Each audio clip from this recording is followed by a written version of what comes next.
Hello student, स्वागत है आप सभी का। संस्कृति सीनियर सेकेंडरी विद्यालय द्वारा जो चलाई जा रही ऑनलाइन क्लासों की श्रृंखला थी, उसमें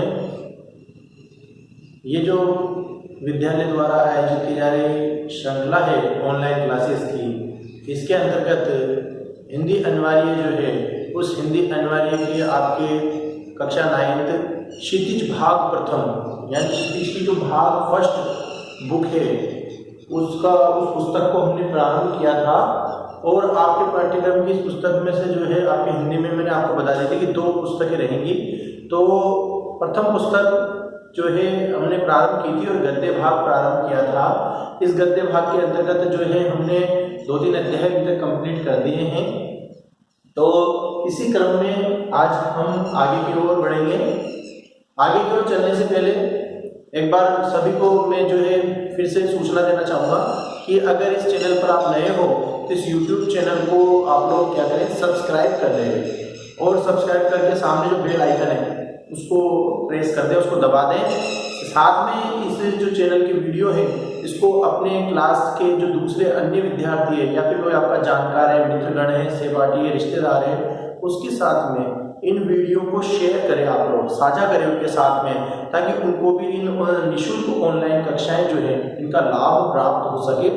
तो ज़्यादा से ज़्यादा लाइक और शेयर कमेंट जो है आप इस चैनल को करें और सभी को सब्सक्राइब करने के लिए कहें, ठीक है। तो ये एक सूचना है जो रोजाना मैं आप लोगों को बताता रहता हूँ।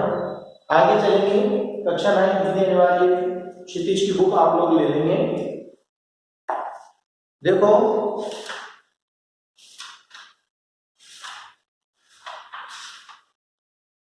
प्रेमचंद की 2 बेलों की कथा हमने पढ़ लिया है, प्रथम अध्याय यही था। इसके बाद राहुल सांकरत्यायन इनका लहासा की ओर, जो कि तिब्बत की राजधानी लहासा है, उसका वर्णन था, ये हमने पढ़ लिया। एक कहानी थी, इसके बाद ये एक संस्मरण था।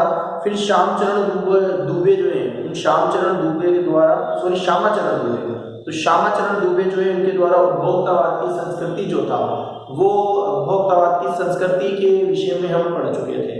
तो ये अध्याय हो चुके हैं गद्य भाग से। आज नेक्स्ट अपन चलेंगे गद्य भाग में ही अगला अध्याय लेंगे। अध्याय है जाबिर हुसैन। अध्याय के लेखक कौन है? जाबिर हुसैन। तो सबसे पहले अपन जाबिर हुसैन के विषय में बात करेंगे। सबसे पहले जो बात करेंगे इसके विषय में, जाबिर हुसैन के विषय में बात करेंगे। सबसे पहले हम जाबिर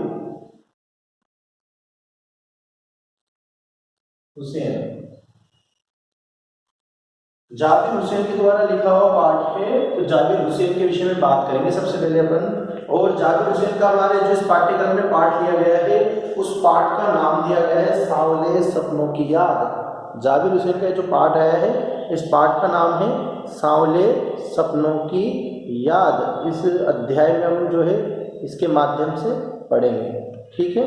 तो देखें, आगे चलें, ध्यान देंगे आगे। सबसे पहले जैसे आपको पता है कि अपन जब कोई भी अध्याय प्रारंभ करते हैं तो जन्म मृत्यु से ही प्रारंभ करते हैं। तो जाबिर हुसैन जैसे कोई लेखक नहीं थे, लगातार जो लिखते रहे हों, फिर भी अपन इनके बारे में पढ़ लेते हैं। सबसे पहले जन्म के विषय में बात करेंगे अपन।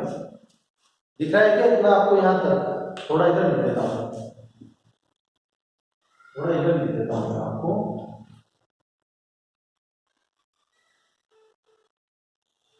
जन्म, अब जन्म की जब बात करते हैं तो इनका जन्म हुआ सन 1945।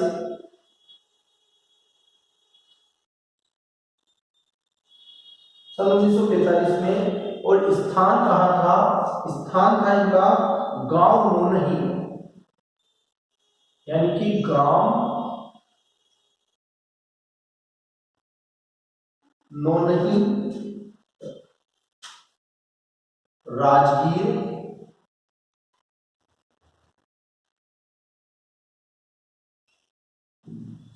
जिला नालंदा, बिहार में।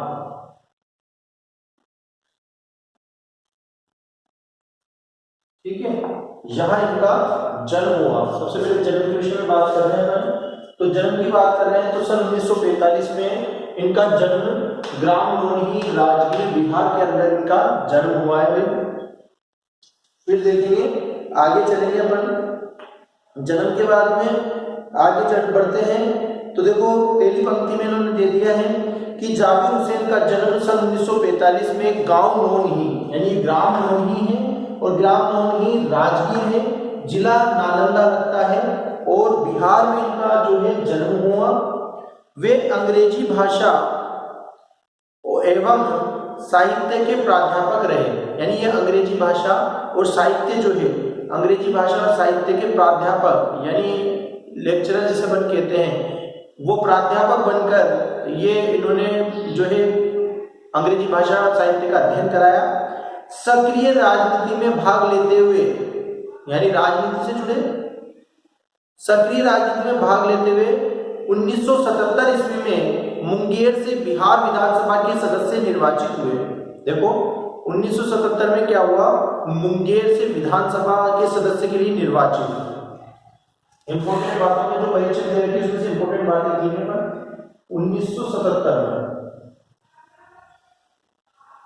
1977 जो है इसमें क्या हुआ, ये मुंगेर से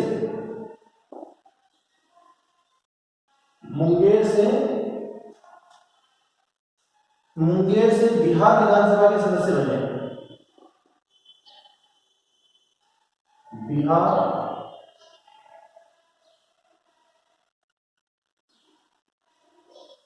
बिहार विधानसभा के सदस्य निर्वाचित हुए।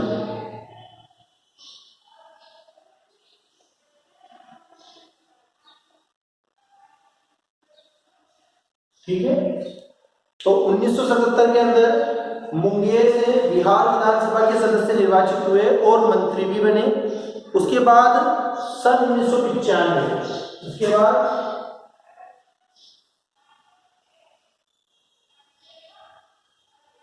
सन 1995 के अंदर बिहार जो है उस बिहार के विधान परिषद बिहार के जो विधान परिषद है उस विधान परिषद, देखो विधानसभा अलग होती है और विधान परिषद अलग होती है, तो बिहार की विधान परिषद के ये सभापति बने।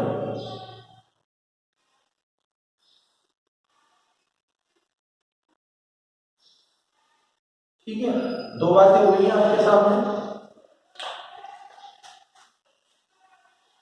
देखो आप सोच रहे होंगे सर ने मृत्यु नहीं लिखाई है, क्या बात है, जन्म लिखा दिया मृत्यु नहीं लिखाई है। भाई अपने जो बुक में दे रखा है वो ये अपन, क्योंकि इस बुक में हो सकता है ये बुक जब तक छपी हो तब तक शायद इनकी मृत्यु नहीं हुई हो।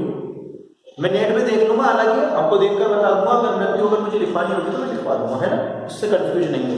हालांकि अपनी देख इसमें ये रखा है, तो मैं इसके विषय में बात करेंगे कि जन्म 1945 में हुआ, इनका ग्राम नोनही राजगीर और बिहार के अंदर इनका जन्म हुआ, नालंदा के अंदर। 1977 के अंदर जो है मुंगेर से बिहार विधानसभा के सदस्य निर्वाचित हुए और मंत्री बने। 1995 में बिहार विधान परिषद जो है उसके सभापति बने। आगे चलेंगे, जाबिर हुसैन हिंदी, उर्दू तथा अंग्रेजी तीनों भाषाओं के समान अधिकार के साथ लेखन करते हैं, यानी इनको तीन भाषाओं के बारे में अच्छी जानकारी थी। कौन कौन सी? हिंदी, फिर हिंदी के साथ उर्दू और उर्दू के साथ अंग्रेजी। तो हिंदी, उर्दू और अंग्रेजी ये तीन भाषाएं जो है, इन तीन भाषाओं पर इनको अधिकार प्राप्त था। ये तीन भाषाओं पर ये क्या किया करते थे? लेखन किया करते थे। फिर देखिए आगे उनकी हिंदी रचनाओं में, अब बात करते हैं उनकी हिंदी रचनाएं। तो अपन यहाँ पोएम ले लेंगे, मुख्य रचनाएं।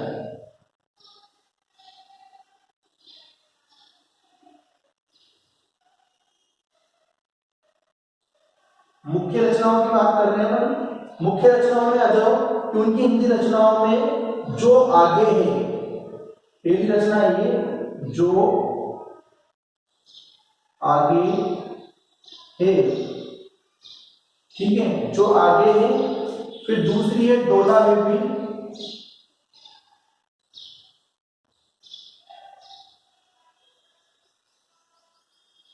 डोला बेबी की मजा, डोला बेबी का मजा, डोला बेबी का मजार, अतीत का चेहरा,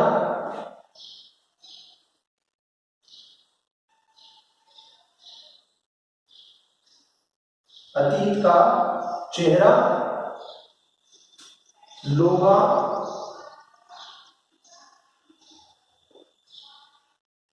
लोगा, एक नदी रेत भरी,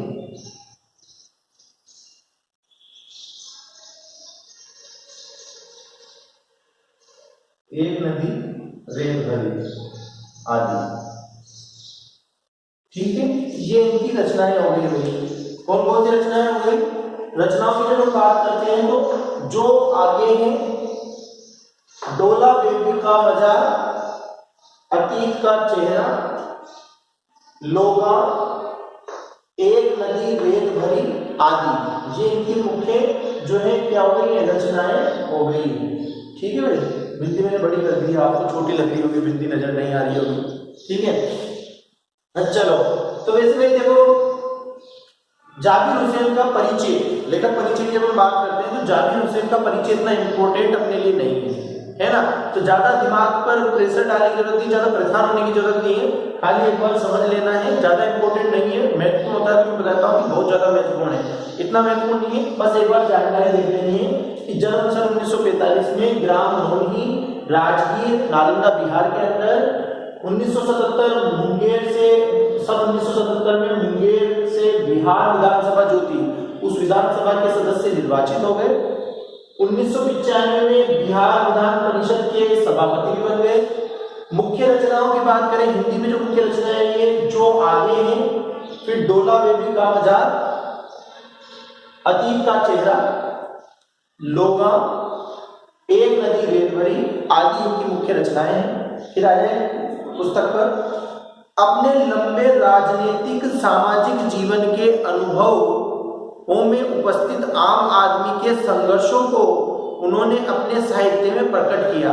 देखो, अपने लंबे राजनीतिक सामाजिक कि अपना लंबा राजनीतिक और सामाजिक जीवन के जो अनुभव थे, उन अनुभवों में उपस्थित आम आदमी के संघर्ष जो है उनको उन्होंने अपने साहित्य के माध्यम से सामने लाने का प्रयास किया, प्रकट किया, यानी कि लोगों के सामने लेकर आए। संघर्षरत आम आदमी और विशिष्ट व्यक्तियों पर लिखी गई उनकी डायरियां चर्चित, प्रशंसित हुई है। जाबिर हुसैन ने डायरी विधा में एक अभिनव प्रयोग किया है। भाई अपन बात करते हैं कोई हिंदी की गद्य विधाओं में, तो हिंदी की गद्य विधाओं में से एक विधा डायरी लेखन भी है। तो ये कह रहे हैं कि जाबिर हुसैन ने डायरी विधा जो है उस डायरी विधा में एक अभिनव यानी एक विशेष प्रयोग जो है वो किया है, जो अपनी प्रस्तुति शैली और शिल्प में नवीन है, जो अपनी प्रस्तुति शैली और शिल्प जो है उसके लिए अंदर नवीन है। तो ये तो हो गया भाई जाबिर हुसैन के बारे में पूरा परिचय जो था वो। अब नेक्स्ट परिचय पर आप एक बार ध्यान से देख लें, अच्छे समझ लिया होगा आपने परिचय। अब अपन आगे की तरफ बढ़ते हैं और आगे चलते हैं, इस पाठ के ऊपर पाठ पर प्रारंभ करते हैं, चलते हैं आगे। हाँ, तो अब मूल पाठ की बात करते हैं। तो ये तो जाबिर हुसैन का जो है परिचय हो गया था, अपनी पूरी परिचय की जानकारी हो गई। जन्म अपन ने बता दिया ग्राम धोनी, राजगीर बिहार में, मुंगेर से बिहार विधानसभा के सदस्य 1977 में, 1995 में बिहार विधान परिषद के सभापति। और मुख्य रचनाएं हिंदी में जो आगे है, डोला बेबी का मजार, अतीत का चेहरा, लोगा, एक नदी रेत भरी, इनकी रचनाएं हिंदी, उर्दू और अंग्रेजी पर इनका अधिकार था। अब ये इनके परिचय के बाद में हमारा जो पाठ आया है उसके विषय में बता रहे हैं। प्रस्तुत पाठ यानी जो पाठ्यक्रम में पाठ लिया गया है, सांवले सपनों की याद, ये जो पाठ है प्रस्तुत पाठ जून 1987 में प्रसिद्ध पक्षी विज्ञानी सालिम अली की मृत्यु के तुरंत बाद डायरी शैली में लिखा गया संस्मरण है। देखो संस्मरण बहुत है आपके पाठ्यक्रम में, ये भी क्या आ रहा है, एक संस्मरण आ रहा है। वो यात्रा वृत्तांत था लास्ट आई और जिसमें यात्रा वृत्तांत और संस्मरण का मिश्रण था, और ये जो है ये क्या है, ये संस्मरण है। इसमें देखो क्या कह रहे हैं, डायरी शैली में लिखा गया संस्मरण है। और इसमें 1987 में प्रसिद्ध पक्षी विज्ञानी सालिम अली जो है, उन सालिम अली की मृत्यु के तुरंत बाद डायरी शैली में लिखा गया संस्मरण है। सालिम अली की मृत्यु से उत्पन्न दुख और अवसाद, दुख और उसके जो विचार अवसाद मन में जो है दुखपूर्ण विचार जब जन्म लेते हैं वो अवसाद, उनको लेखक ने सांवले सपनों की याद के रूप में व्यक्त किया है। सालिम अली का स्मरण यानी उनको याद करते हुए लेखक ने उनका व्यक्ति चित्र प्रस्तुत किया है। यहाँ भाषा की रवानी और अभिव्यक्ति की शैली दिल को छू जाती है। यानी ये जो पाठ आया है आपके पाठ्यक्रम में, ये डायरी शैली पर लिखा हुआ है और डायरी शैली पर लिखकर किसके लिए लिखा हुआ है? जाबिर हुसैन के विषय में लिखा हुआ है। सांवले सपनों की याद जो इस अध्याय का नाम है। तो अपन चलेंगे अध्याय की तरफ आगे और अध्याय की तरफ बढ़ेंगे अपन, ठीक है। इसको मैं बिठा देता हूँ, एक बार क्लियर कर देता हूँ परिचय को, आपने नोट कर लिया होगा। जैसे मैं लिखाने लगूँ ना तो आप नोट कर लिया करो उसको, ताकि मैं क्लियर कर दूँ, बोर्ड क्लियर कर दूँ, फिर आपको प्रॉब्लम होती है। तो एक बार जो है आप साथ के साथ लिख लिया करो, ठीक है ना। जैसे मैं बोर्ड पे नोट करने लगूँ, आपसे नोट कर लिया करो अपनी नोटबुक में। तो चैप्टर है अपना किसका? जाबिर हुसैन का। चैप्टर है अपना जाबिर हुसैन का, और जाबिर हुसैन ने लिखा है चैप्टर कौन सा? सांवले सपनों, सांवले सपनों की याद। ये इन्होंने क्या लिखा है? चैप्टर लिखा है, अध्याय लिखा है। इस अध्याय का नाम हो गया जाबिर हुसैन के द्वारा लिखा हुआ है। कैसे क्या है ये है संस्मरण। क्या है ये है एक संस्मरण है भाई। और संस्मरण कैसी शैली में लिखा हुआ है? ये डायरी शैली में लिखा हुआ है। कैसी शैली में? किस प्रकार की शैली का प्रयोग किया गया है? डायरी शैली का प्रयोग किया गया है इसके अंदर। एक है संस्मरण है, और इस संस्मरण में लिखा किसके गया है? सांवले सपनों की याद में लिखा किसके लिए गया है? इसमें लिखा गया है सालिम अली। किसके विषय में लिखा गया है? सालिम अली के विषय में लिखा गया है। सालिम अली कौन है भाई? सालिम अली है पक्षी विज्ञान। क्या है सालिम अली? एक पक्षी वैज्ञानिक है, एक पक्षी वैज्ञानिक।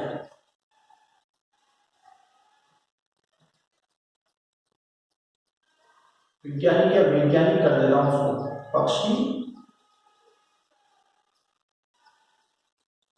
वैज्ञानिक, ठीक है। अब जो है अपन मूल पाठ में आने से पहले एक चीज समझ लें तो सबसे बढ़िया रहता है भाई। तो अपन ने ये चीज सबसे पहले लिख दी कि अध्याय अपना जाबिर हुसैन पढ़ने जा रहे हैं सांवले सपनों की याद में, और अपन ने इसके विषय में पढ़ लिया था सांवले सपनों की याद में कि संस्मरण डायरी शैली में लिखा हुआ है। और जाबिर अली, सालिम अली जो है, जाबिर हुसैन का जो है ये सालिम अली के लिए स्मरण कराधान के लिए लिखा गया है। तो ये जो है आ जाएगा।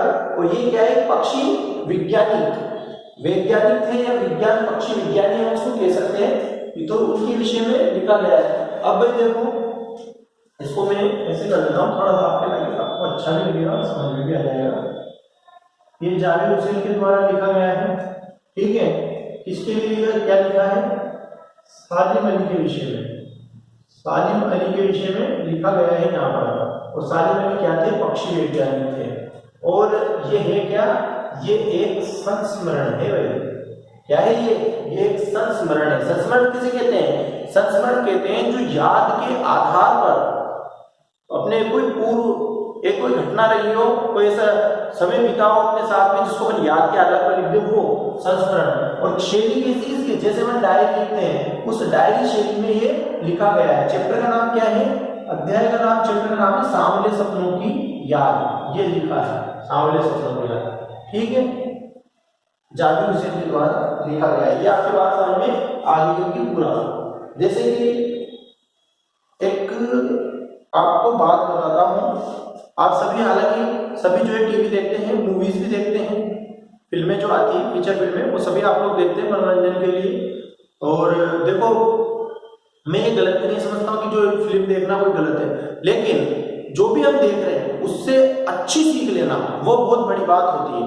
क्योंकि मनुष्य का जो नेचर होता है, मनुष्य का जो व्यवहार होता है, मनुष्य के अंदर ह्यूमन नेचर ऐसा होता है कि वो नेगेटिव चीज को जल्दी पकड़ता है। हम क्या है बुरी चीज की तरफ ज्यादा ध्यान देते हैं, जबकि अच्छी चीज की तरफ हम कम ध्यान देते हैं। तो अच्छी चीज जो है उसको, क्योंकि हर फिल्म जो है, हर फीचर फिल्म में कोई ना कोई एक सीख होती है, उद्देश्य लेकर लिखी जाती है, तो थीम वो उद्देश्य आप तक पहुंचाने की कोशिश की जाती है कि उसके माध्यम से आप तक कोई चीज बताई जाए, तो उसको सीखने की जरूरत है, हमें उसको पकड़ने की जरूरत है। तो मैं बात इसलिए कह रहा हूं ये बात कि मनोरंजन के लिए, मनोरंजन जीवन का अंग है और मनोरंजन के लिए ये सब होना बहुत जरूरी है। लेकिन अब मनोरंजन की बात मैं इसलिए बता रहा हूं क्योंकि एक फिल्म आई थी कुछ समय पूर्व, अगर आपने देखी हो, रोबोट जो आई थी रजनीकांत की, उसी का एक पार्ट आया था 2.0 का सेकंड पार्ट, है ना, मुझे नाम तो ध्यान नहीं ठीक से, लेकिन वो रोबोट 2 के नाम से आई होगी शायद। तो उस रोबोट 2 मूवी के अंदर क्या है, अक्षय कुमार ने जो किरदार निभाया था, आपने देखा होगा उसमें वो पक्षी वैज्ञानिक होता है ना। मैं उनको सेम आपको बात बताना चाह रहा हूँ, इसलिए उनका उदाहरण दे रहा हूँ कि वो क्या है, पक्षी वैज्ञानिक होते हैं और पक्षियों के लिए बहुत, आपने देखा होगा कि उसमें पक्षियों के लिए प्रयास करते करते वो खुद भी मर जाते हैं, आत्महत्या कर लेते हो पक्षियों की वजह से। पक्षियों को बचाने के लिए बहुत प्रयास करते हैं, लोग ध्यान नहीं देते, रेडिएशन फैल जाता है, अब आपको याद आ गई होगी। तो उसी प्रकार से जैसे वो पक्षी वैज्ञानिक थे ना, उसी प्रकार से सालिम अली एक पक्षी वैज्ञानिक थे। ये पक्षियों की इस तरीके से वैज्ञानिक थे, पक्षियों से बहुत प्रेम किया करते थे, बहुत सारे पक्षियों को इनको पता रहता था कि आसपास उनके छत पर घूमते रहते थे और ये सबको पहचानते थे, पक्षी नहीं पहचानते थे। तो ये सालिम अली, आप समझ लो एक तरीके से वो अक्षय कुमार उसमें सालिम अली की भूमिका निभा रहे हैं, ठीक है ना। बाद में तो खैर उसमें फिर पता नहीं क्या क्या बता रखा है, लेकिन मेन जो बात बता रहा हूँ वो ये सालिम अली की बता रहा हूँ यहाँ। तो मूल पाठ पर आ जाते हैं हम, मूल पाठ प्रारंभ करते हैं। बुक ले लो हाथ में, अपनी पुस्तक उठा लो और मूल पाठ पर आ जाओ सभी, करते हैं अपन प्रारंभ।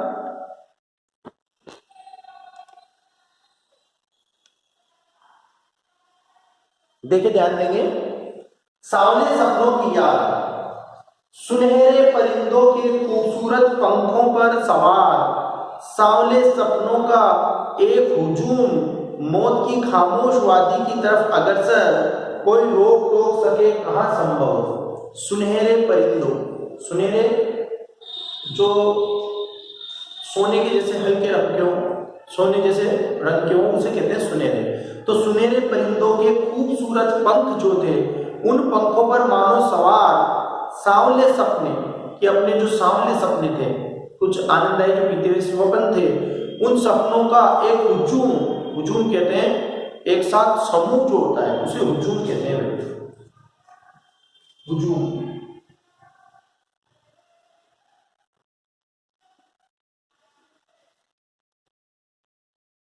हुजूम का मतलब क्या हो गया, समूह, समूह हम इसको कहते हैं हुजूम। तो सपनों का एक हुजूम यानी समूह लिए मौत की खामोश वादी, कि मानो मौत की जो खामोश, जहां बिल्कुल आवाज नहीं है, उस वादी की तरफ अग्रसर, उस वादी की तरफ क्या कर रहे हैं, अग्रसर हो रहे हैं, बढ़ रहे हैं। कोई रोक टोक सके कहां संभव, कि उनको कोई रोक टोक सके ऐसा कहां संभव है। इस हुजूम में आगे आगे चल रहे हैं सालिम अली, और इसी हुजूम में यानी इसी समूह के अंदर, तो इसी हुजूम में यानी इसी समूह के अंदर, समूह कह सकते हैं, जन समूह भी कह सकते हैं अपन, कि इसी हुजूम यानी इसी जन समूह के अंतर्गत, इसी जन समूह के अंदर कौन चल रहा है, सालिम अली साथ के साथ चल रहे हैं। हुजूम का मतलब समूह या जन समूह भी ले सकते हैं, आप इसको जन समूह कर देता हूं, कि इसी हुजूम, हुजूम यानी जन समूह, लोगों का समूह मान लो एक तरीके से, जन समूह या समूह भी कह सकते हैं। तो इसी हुजूम में यानी इसी जन समूह में आगे आगे चल रहे हैं सालिम अली। सालिम अली क्या कर रहे हैं, आगे आगे चलने का प्रयास कर रहे हैं, अपने कंधों पर सैलानियों की तरह अपने अंतहीन सफर का बोझ, कि अपने जो कंधे, उन कंधों पर सैलानी जो होते हैं, उन सैलानियों की तरह अपने अंतहीन सफर, कि सैलानी जो घूमने फिरने वाले जो होते हैं, उन सैलानियों की तरह ही अपने अंतहीन सफर, अंतहीन कि जिसका कोई अंत नहीं हो, ऐसे सफर का बोझ उठाए। लेकिन ये सफर पिछले तमाम सफरों से भिन्न है, लेकिन ये जो सफर था, ये जो यात्रा थी, ये यात्रा पिछले तमाम यानी पिछली जो जितनी भी यात्राएं थी, उन यात्राओं से भिन्न है। भीड़ भाड़ की जिंदगी और तनाव के माहौल से सालिम अली का ये आखिरी पलायन है।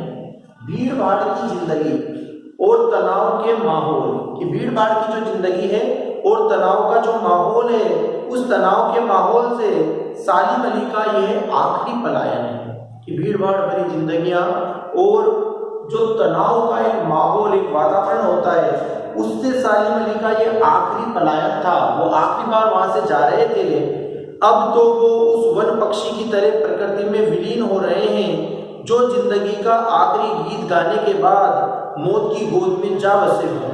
अब तो वो उस वन पक्षी, वन में भटकने वाला पक्षी या वन में उड़ने वाले पक्षी के तरह प्रकृति में विलीन, यानी प्रकृति में खो जाने वाले, विलीन, विलीन यानी समा जाना,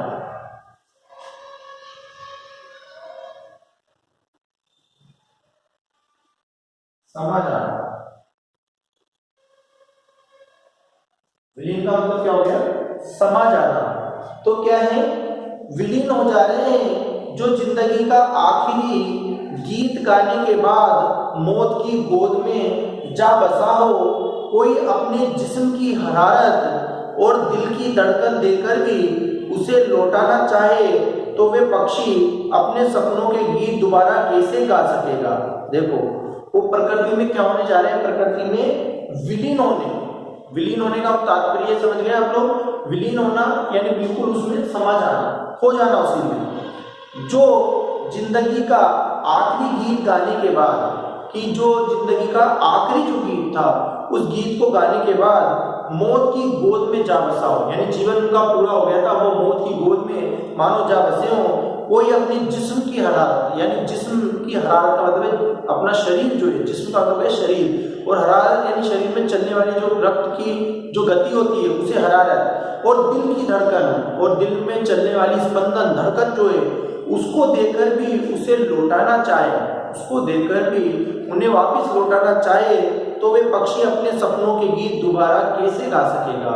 तो भी वो पक्षी के रूप में वो सालिम अली की बात कर रहे हैं कि वो अपने पक्षी, अपने सपनों के गीत जो है वो गीत दोबारा कैसे गा सकेगा। देखो भाई, यानी कि ये जो पहला गद्यांश आया है इसमें ये बताने का प्रयास किया है कि सालिम अली जो है मौत की तरफ जा रहे हैं, उनकी मृत्यु शायद हो चुकी है, उस पर बात कर रहे हैं कि मानो वो पक्षी क्या है, जो उनका जनसमूह किधर जा रहा है? विलीन होने के लिए जा रहा है, हमेशा के लिए प्रकृति में विलीन होने की तरफ वो आगे बढ़ रहे हैं, और उसमें विलीन होकर अपना जीवन, मानो कि वो अपने जिस्म की शक्ति, जिस्म की गर्मी, हरारत जो है वो, और दिल की धड़कन देकर भी उन्हें रोकना चाहे तो रोक नहीं सकता है। भाई, ये जो अध्याय है मैंने स्टार्टिंग में बताया आपको, देखो ये प्रसिद्ध पक्षी वैज्ञानिक है सालिम अली, और सालिम अली का जन्म हुआ था 12 नवंबर 1896 में। सालिम अली का जन्म कब हुआ था? 12 नवंबर 1896 में, और इनकी मृत्यु हो गई थी 20 जून 1987 को। इन्होंने फॉल ऑफ स्पैरो नाम से एक आत्मकथा लिखी थी सालिम अली ने, फॉल ऑफ स्पैरो, इसके नाम से एक आत्मकथा लिखी थी जिसमें पक्षियों से संबंधित रोमांचक किस्से जो है वो इन्होंने लिख रखे हैं। इनका हिंदी अनुवाद जो है फॉल ऑफ स्पैरो जो है, इसका हिंदी अनुवाद की अगर बात करें तो इसका हिंदी अनुवाद किया है एक गोरैया का गिरना, इस शीर्षक से इसका हिंदी अनुवाद किया गया है। एक गोरैया का गिरना इस नाम से इसका हिंदी अनुवाद किया गया है, और अनुवाद करने वाले नेशनल बुक ट्रस्ट उसने इसको प्रकाशित भी किया है। एक और बात बता देता हूं, आपके पाठ में एक बात और विशेष बताई थी कि D.H. लॉरेंस 20वीं सदी के प्रसिद्ध उपन्यासकार हैं, जन्म 1885 में, मृत्यु 1930 में हुई। इन्होंने कविताएं भी लिखी, विशेषकर प्रकृति संबंधी कविताएं इनकी उल्लेखनीय हैं। तो प्रकृति से D.H. लॉरेंस का गहरा लगाव था और सघन संबंध भी था। वे मानते थे कि मानव जाति के उखड़े हुए महान वृक्ष की भांति जिसकी जड़ें हवा में फैली है, वे ये भी मानते थे कि हमारा प्रकृति की ओर लौटना जरूरी है।